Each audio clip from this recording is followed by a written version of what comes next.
Hello students, आज हम करेंगे इंटरनेशनल पॉलिटिक्स का बहुत ही इंपॉर्टेंट टॉपिक जिसको कहते हैं पॉलिसी ऑफ नॉन अलाइंड।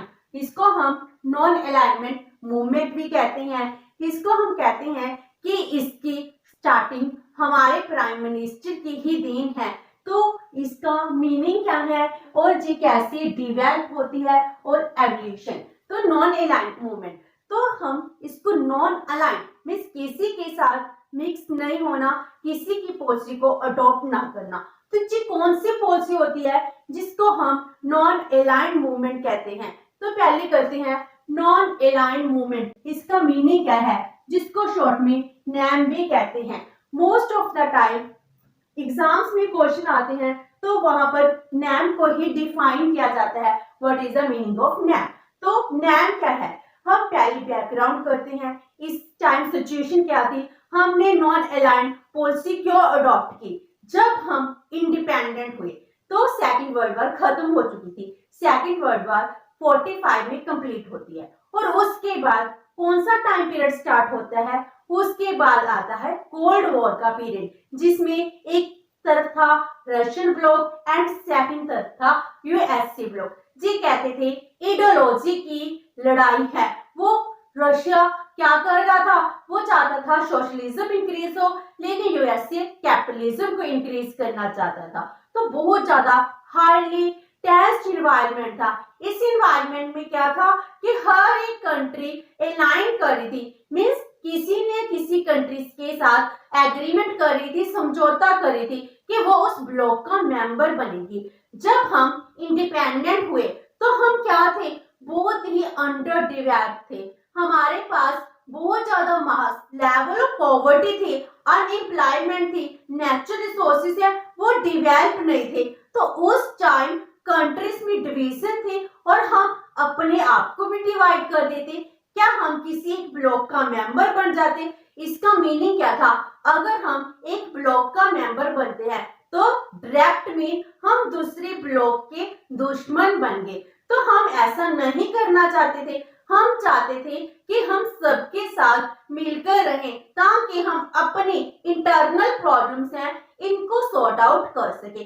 इसीलिए हम ये चाहते थे हम अपने नेशनल इंटरेस्ट को सिक्योर करने के लिए अपनी फॉरेन पॉलिसी अपनी मर्जी से बनाएं, इसमें किसी की इंटरफेरेंस नहीं होनी चाहिए। इसीलिए हमने नॉन अलाइंड इस मूवमेंट को चुना, जिसमें हम किसी भी एक ब्लॉक के मेंबर नहीं बन रहे थे।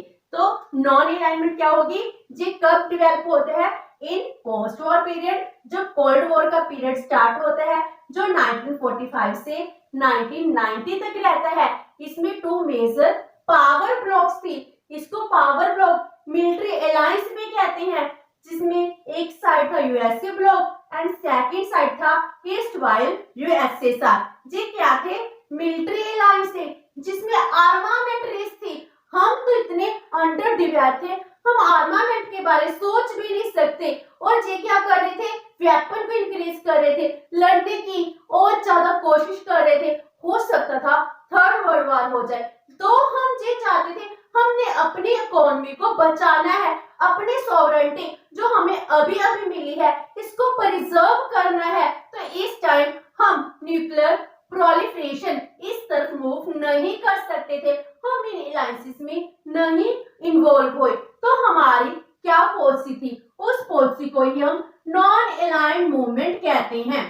इसमें क्या था, जो न्यू सॉवरेन स्टेट्स थी जो एशिया एंड अफ्रीका कंट्रीज में कॉलोनिज्म से अभी अभी इंडिपेंडेंट हुई थी। तो जो जे ब्लॉक्स हैं इस ब्लॉक्स में मेजर डेवलप्ड कंट्री थी, जिन्होंने पूरे वर्ल्ड को, जो कंट्रीज पुअर थी, अंडर डेवलप्ड थी, अपनी कॉलोनी बना रखा था।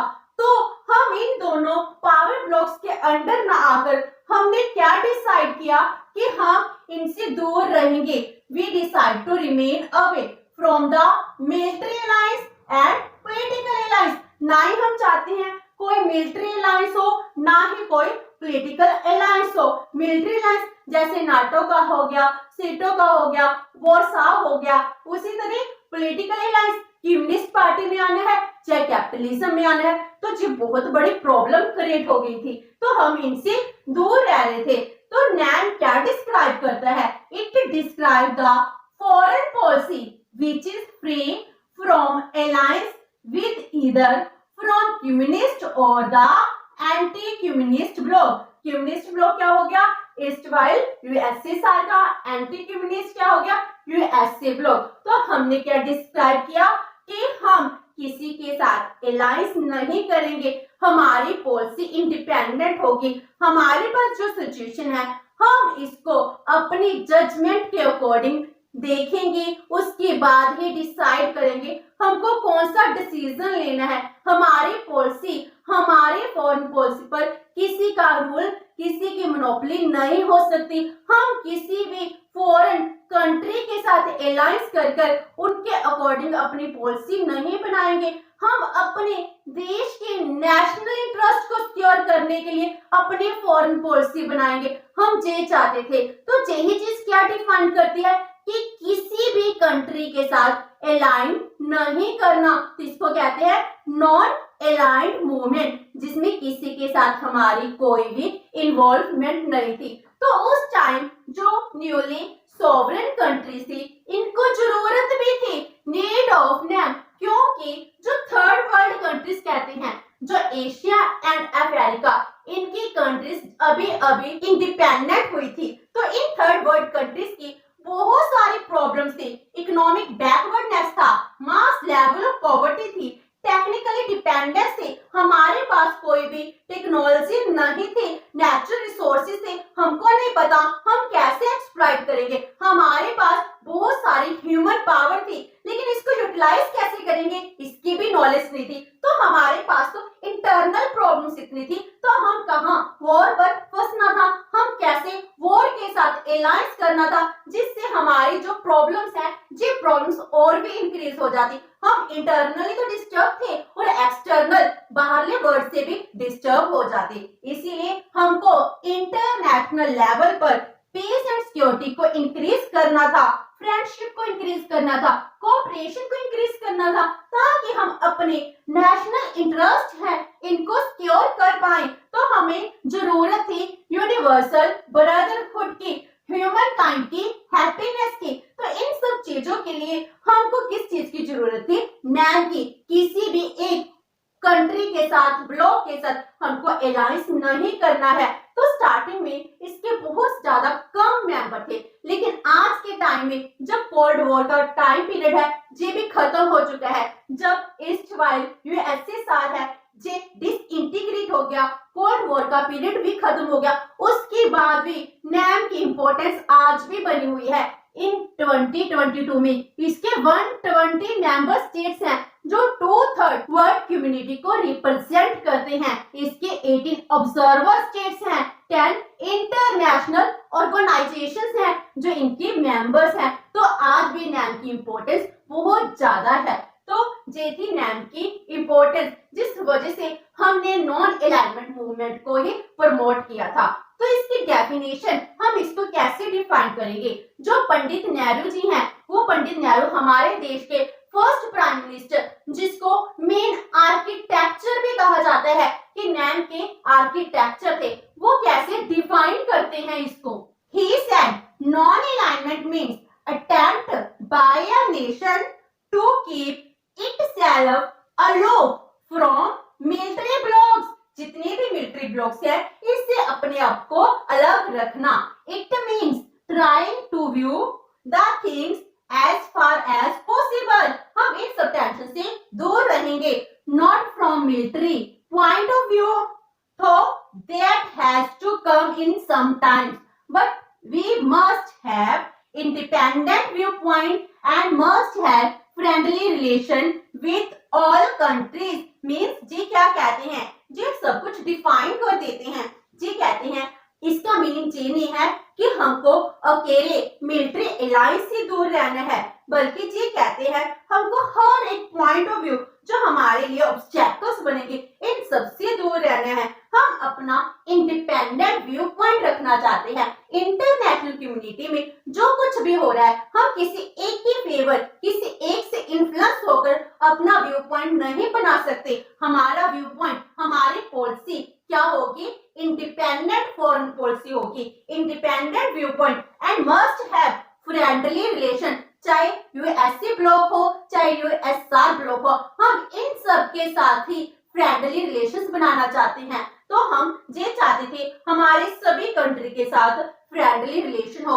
हम आज भी टेक्नोलॉजी के लिए यूएसए पर डिपेंड कर रहे हैं, तो हमने यूएसए के साथ भी रिलेशन बनाए और रशिया के साथ भी रिलेशन बनाए। तो ये क्या थी? NAM policy. क्योंकि हम अपनी इंटरनल प्रॉब्लम्स हैं, इन इंटरनल प्रॉब्लम्स को सॉर्ट आउट करना चाहते थे। हम कोई भी एक्सटर्नल लेवल पर टेंशन नहीं क्रिएट करना चाहते थे। नैम का मीनिंग ये नहीं है कि हम आइसोलेट हो गए पूरे वर्ल्ड से, बल्कि इसका मीनिंग क्या हो गया कि हम इंडिपेंडेंट व्यू पॉइंट रख रहे हैं। हम अपनी फॉरेन पॉलिसी अपने हिसाब से रख रहे हैं, जो हमारे नेशनल इंटरेस्ट कहते हैं। हम इंटरनेशनल लेवल पर पीस है, सिक्योरिटी है, कोऑपरेशन है, हम इसको अचीव करना चाहते हैं। इसका मीनिंग आइसोलेशन नहीं होता, इनएक्टिवनेस नहीं होता, ना ही इसका मीनिंग ये है कि हम पैसिव हैं। तो ये क्या है? इन्वॉल्वमेंट है, लेकिन इंटरनेशनल पीस के लिए, इंटरनेशनल सिक्योरिटी के लिए। तो ये था मीनिंग ऑफ द नैम। और जो हिस्ट्री है नॉन अलाइनमेंट मूवमेंट, ये कैसे राइज होती है? हम 47 में इंडिपेंडेंट होते हैं और उसके बाद हमारे पास सबसे पहली प्रॉब्लम आती है जब हम फॉरेन पॉलिसी बनाना चाहते हैं कि हम किस ब्लॉक के मेंबर बने। हम यूएसए ब्लॉक को चुने या यूएसएसआर ब्लॉक को चुने, तो ये प्रॉब्लम हमारे सामने आती है। तो इसकी हिस्ट्री क्या है? हमने कैसे नॉन अलाइनमेंट मूवमेंट है इसको प्रमोट किया, तो इसको हम 3 स्टेजेस में डिफाइन करेंगे। तो स्टेज 1, फर्स्ट वन क्या है? Adoption of non alignment movement. तो हमने पहले इस कॉन्सेप्ट को चुना। अडॉप्शन क्या? कि नॉन अलाइनमेंट मूवमेंट होती है जिसमें NAM become a fundamental principle of foreign policy of many new independent states despite of stiff opposition from both the superpowers। जिसका मीनिंग क्या बन गया कि जब हम न्यूली इंडिपेंडेंट हुए थे उस टाइम हमने क्या चुना था? हमने नॉन अलाइनमेंट का प्रिंसिपल चुना अपने फॉरेन पॉलिसी के लिए। हमको फॉरेन पॉलिसी बनानी थी, हमने अडॉप्ट कर लिया अपनी फॉरेन पॉलिसी में कि हम किसी के साथ अलायंस नहीं करेंगे। तो इसके लिए बहुत ज्यादा स्टिफ लेवल पर हमारा ऑपोजिशन हो रही थी। जो सुपर ब्लॉक्स हैं, यूएसए ब्लॉक है, यूएसएसआर ब्लॉक है, ये चाहते थे कि ऐसा नहीं होना चाहिए, ये हमको अपोज कर रहे थे। फिर भी हम क्या कर रहे थे? हम अपनी पॉलिसी नॉन अलाइनमेंट मूव को अपनी फॉरेन पॉलिसी में अडॉप्ट कर रहे थे। तो सबसे पहले हमने इस चीज को अडॉप्ट किया। तो जो कंट्रीज न्यूली इंडिपेंडेंट हुई थी उन सब कंट्रीज ने नॉन अलाइनमेंट मूवमेंट है इसकी इंपॉर्टेंस को समझा एंड इस कॉन्सेप्ट को अपने फॉरेन पॉलिसी में अडॉप्ट किया। ये होगी स्टेज 1। एंड फिर आती है स्टेज 2 जिसमें हमने अटेम्प्ट्स की। The attempts at the consolidating of the non aligned countries means हम क्या कर रहे थे? अटेम्प्ट्स की कंसोलिडेटिंग, इकट्ठे करने की, क्योंकि कौन कौन सी कंट्री हैं जो नॉन अलाइन्ड मूवमेंट का पार्ट बनना चाहती हैं। तो वो अटेम्प्ट्स क्या थी? तो इसके लिए इंडिया ने बहुत ज्यादा एफर्ट्स किए थे। तो हमने एशियन रिलेशन कॉन्फ्रेंस हुई थी जो मार्च 1947 में होती है, बिफोर इंडिपेंडेंस न्यू दिल्ली, जिसमें कहा जाता है कि हम न्यूली इंडिपेंडेंट कंट्रीज क्या करेंगे? हम अपनी फॉरेन पॉलिसी को इंडिपेंडेंट रखेंगे। तो ये क्या कर रहे थे? Strengthening and spreading the justness of NAM, कि जो नैम का कॉन्सेप्ट है जो सबसे बेस्ट है, इसकी जस्टनेस को स्प्रेड कर रहे थे। एंड 1949 में फिर एक एशियन रिलेशन कॉन्फ्रेंस होती है, इसमें फिर स्प्रेडिंग की जाती है। तो इसमें बहुत सारे मेंबर्स हैं वो पार्टिसिपेट करना शुरू कर देते हैं। तो जो नॉन अलाइनमेंट मूवमेंट की कंसोलिडेशन है इसका बैकग्राउंड स्टार्ट होता है बैंडम कॉन्फ्रेंस से जो 1955 में होती है। तो जैसे 47 में कॉन्फ्रेंस हुई, 49 में, तो उसके बाद बहुत ज्यादा टाइम लग जाता है कंट्रीज को कंसोलिडेशन में। तो 55 में बैंडंग कॉन्फ्रेंस होती है जिसमें 29 कंट्रीज है वो पार्टिसिपेट करती हैं, जिसमें 10 पॉइंट डिक्लेरेशन होता है जिसमें कहा जाता है कि हम किसी भी कंट्री के साथ अलाइन नहीं करेंगे, हम दूसरे की टेरिटरी की रिस्पेक्ट करते हैं, एक्सटर्नल इन्वेजन से दूर रहेंगे, आपके इंटरनल मैटर हैं उनमें इंटरफेरेंस नहीं होनी चाहिए। तो इस तरह क्या होता है, बहुत सारी कंट्रीज हैं कंसोलिडेट हो जाती हैं जो इस चीज को एक्सेप्ट करती हैं। तो उसके बाद फाइनल स्टेज आती है, स्टेज थर्ड, जिसमें लॉन्चिंग ऑफ नैम होता है, नॉन अलाइनमेंट मूवमेंट लॉन्च हो जाती है। तो इसके जो मेन 3 स्टॉलवर्ड्स थे, जो प्रोमिनेंट आर्किटेक्चर थे, जो ये चाहते थे कि इसकी डेवलपमेंट हो, वो कौन थे?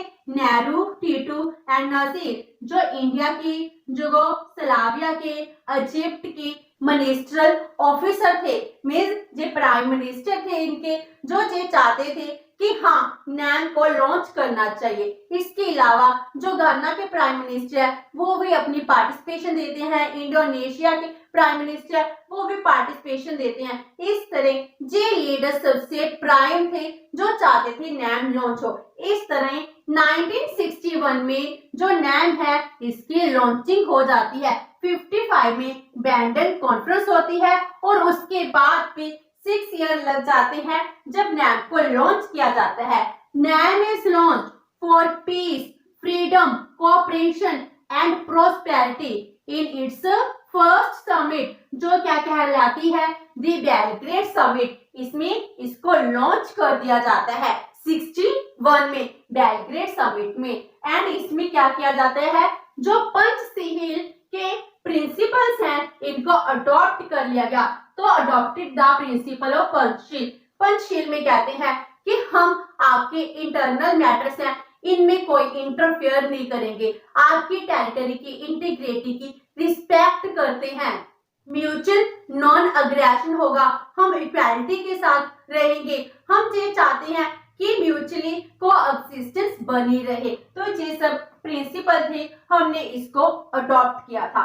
क्या जब जो कोल्ड वॉर है वो खत्म होगी उसके बाद नैम की इंपॉर्टेंस खत्म हो जाती है? नहीं, नैम आज भी चल रहा है। इसके आज के टाइम में 120 मेंबर्स हैं वो पार्टिसिपेट कर रहे हैं। तो नैम की इंपॉर्टेंस इंक्रीज होती जा रही है। इसकी समिट्स आज भी चल रही हैं। जो 18th समिट ऑफ नैम की है वो लेटेस्ट समिट है जो 2019 में हुई थी। It is held in 25 and 26 October in Baku, Azerbaijan. Means Azerbaijan की एक कंट्री में बाकू सिटी है, इसमें ये समिट होती है।